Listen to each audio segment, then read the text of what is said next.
Hello' friends, মই আজি পুনৰ এটা নতুন ৰেচিপি লৈ আহিছোঁ। সেয়া হৈছে সৰিয়হত দিয়া ভেন্দিৰ গ্ৰেভি। তাৰ বাবে মই ভেন্দিকেইটা এনেদৰে ধুই কাটি লৈছোঁ আৰু লগতে আলু এটাও মিহিকৈ কাটি লৈছোঁ। লগতে আদা নহৰু পেষ্ট 1 চামুচ, পিঁয়াজ এটা মিহিকৈ কাটি লৈছোঁ, জলকীয়া দুটা আৰু পিচা সৰিয়হৰ গুড়ি 4 চামুচ আৰু গোটা সৰিয়হ 1 চামুচ। এতিয়া আহক আমি ৰেচিপিটোলৈ আগবাঢ়োঁ।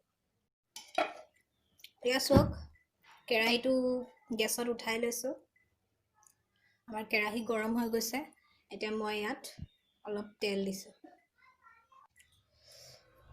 ইয়াত মই নিজৰ আন্দাজমতে মিঠাতেল দি লৈছোঁ, কাৰণ সকলোৱে তেলৰ পৰিমাণটো বেলেগ, কোনোবাই বেছিও খায়, কিছুমান কমো খায়। মই অলপে দিছোঁ, এতিয়া আগলৈ চাই যাওক।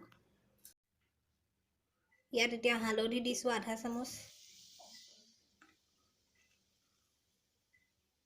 পাঁচফোৰণ 1 চামুচ,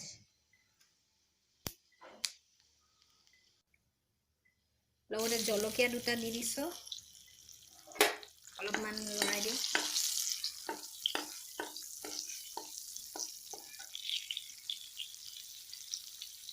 এতিয়া কাটি থোৱা পিঁয়াজ কেইডোখৰ দি দিছোঁ।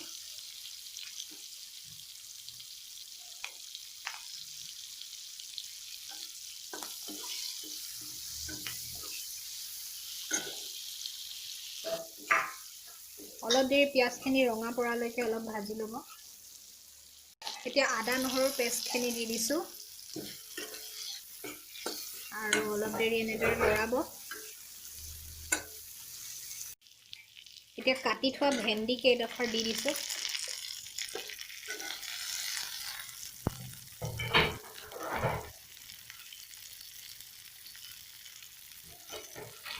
আৰু এইখিনি তেলৰ লগত ভালদৰে মিক্স হৈ যোৱাকৈ অলপ লৰাই ল'ব।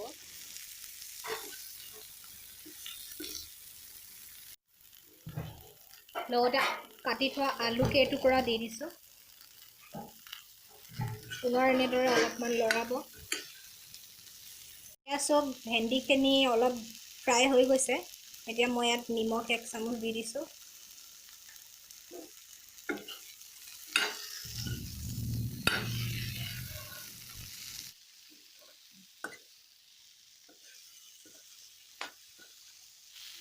এতিয়া ইয়াত পিচি থোৱা জিৰা 2 চামুচ দি দিছোঁ।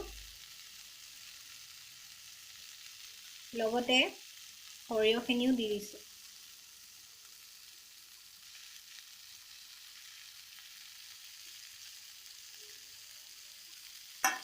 পিচি থোৱা জালুকৰ গুড়ি 1 চামুচ। এতিয়া আটাইখিনি ভালদৰে মিক্স হৈ যোৱাকৈ অলপ সময় লৰাব লাগিব।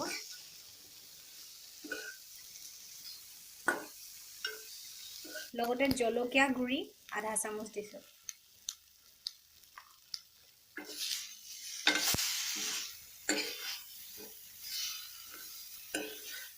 দহ মিনিটমান লৰোৱাৰ পিছত এতিয়া আমি ইয়াত পানী দি দিম।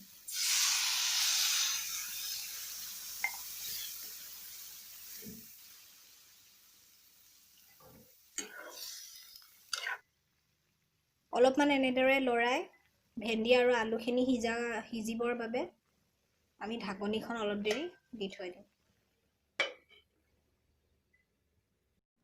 এতিয়া আহকচোন চাওঁ ঢাকনিখন গুচাই, কাৰণ সময় 10 মিনিট পাৰ হৈ গৈছে।